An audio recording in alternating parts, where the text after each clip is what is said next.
यापुढे विधानसभेची निवडणूक लढवणार नाही.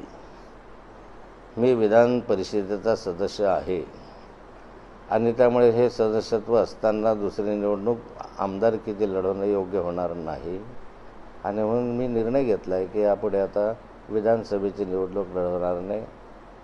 तशी खासदारही माझ्या परिवारामध्ये आहे, त्यामुळे आता खासदारकीची निवडणूक मी लढवणार नाही. आणि मग छोट्या छोट्या निवडणुका ज्या आहेत त्या लढवण्याच्या संदर्भामध्ये बँक असेल, अन्य असेल, त्यामध्ये मी आहेच ऑलरेडी निवडून आलेला, त्यामुळे परत त्या संदर्भामध्ये आज तरी विचार करण्याचा प्रश्न नाही आहे. म्हणजे राजकीय संन्यास मी राजकीय संन्यास घेणार नाही मरेपर्यंत. जाण्याचा निर्णय घेतल्यानंतर रोहिणीताईंना देखील आपण येण्याचं आवाहन केलं होतं. रोहिणीताईंनाही भारतीय जनता पार्टीमध्ये यावं असे आवाहन मी केलं होतं, परंतु रोहिणीताईंना ते मान्य नाही. रोहिणीताईंना त्या ठिकाणी शरद पवार साहेबांबरोबरच मी राहणार आहे असं त्यांनी मला सांगितलं. रोहिणीताईंचं लग्न झालेलं आहे, त्या वेगळ्या राहत आहेत, त्यांचं स्वतंत्र किचन आहे आणि त्यामध्ये त्यांना स्वतंत्र विचार आहेत. त्या लॉच्या पोस्ट ग्रॅज्युएट आहे आणि अनुभवी आहे, त्यामुळे त्यांनी त्यांचा निर्णय जो घेतला त्या निर्णयाला फारसा आक्षेपही मी घेतला नाही.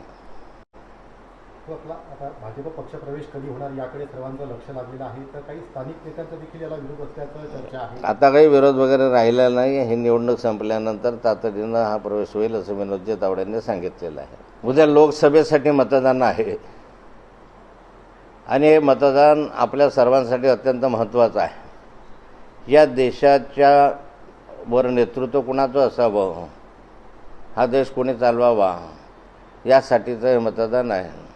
आणि त्यामध्ये गेले 10 वर्ष आदरणीय नरेंद्र मोदींनी या ठिकाणी या देशाचं पंतप्रधान म्हणून काम केलेलं आहे आणि या कामाच्या माध्यमातून देशामध्ये अनेक विकासाच्या योजना आल्या, रस्त्यांच्या आल्या, पिण्याच्या पाण्याच्या जलजीवन योजना आली, रेल्वेचं रुंदीकरण, रेल्वेचं सौंदर्यीकरण, तसं नवीन रेल्वे दुरांतो असतील, राजधानी एक्सप्रेस असेल, मेमू रेल्वे असतील, अशा अनेक रेल्वेंच्या सुविधा आपल्याकडे निर्माण झाल्या, संरक्षणाच्या व्यवस्था मजबूत झाल्या.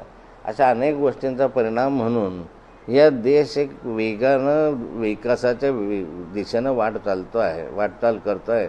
म्हणून या निवडणुकीमध्ये नरेंद्रभाई मोदींच्या नेतृत्वाखाली सरकार यावं. नरेंद्र मोदींनी त्यांच्या मुलाखतीत असं म्हटलं आहे की उद्धव ठाकरे जे आहेत त्यांनी शिवसेनेसोबत यावे आणि शरद पवारांनी अजित पवारांसोबत यावे. मोदीजींनी हे का म्हटलं हे तर मोदीजी सांगू शकतील. त्याचा अर्थ वेगवेगळे कोणाला लावायचे असते ते लागू शकतात, परंतु मला वाटतं की मोदीजींना या ठिकाणी कोणाच्या मदतीची आवश्यकता भासणार नाही एवढं बहुमत त्यांना मिळालं. एकीकडे शरद पवारांनीही मधल्या काळात जे आहे काही लहान पक्ष विलीन करण्याचं विधान केलं होतं, त्यानंतर मोदीजींचंही विधान आलं. कुठेतरी या विधानात या काही संबंध वाटतं आपल्याला?